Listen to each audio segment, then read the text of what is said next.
So why is the doctrine of total depravity or total inability crucial for Calvinism? It is quite literally the building block on which most of the rest of it is built. So total depravity doesn't just say that everything that we do is wicked. Total depravity says that we have no ability to even choose the right path. That because we are so totally unable, God has to do the choosing for us. And so that leads to the next doctrine of unconditional election.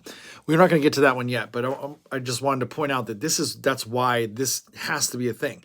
If you cannot choose, someone has to choose for you. If you have, though, the ability to choose, and I think that we do because of, every human being is stamped with the image of God, whether we're a follower of Christ, believer of God or not, we all have the image of God stamped in us, that we all have the ability then to outwork some of that image of God. It's broken, it's messed up for sure because of sin, but we all have that glimmer of the image of God that we can access to do good in the world.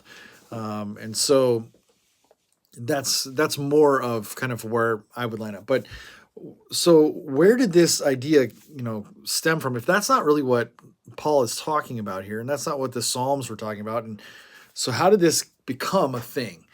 Well, it kind of starts out, ironically enough, with a church father. One of the favorite church fathers of Calvin was St. Augustine. And so there's a couple books I took off my shelf that I think you can hear this kind of stuff coming out in St. Augustine as he's reading scripture. Some of his commentaries on Romans and others talk about this idea that he feels is totally unable to make good choices on his own. And so, this election is a part of that.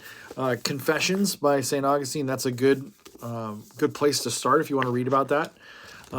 City of God is another great place. He actually talks a little bit about that here.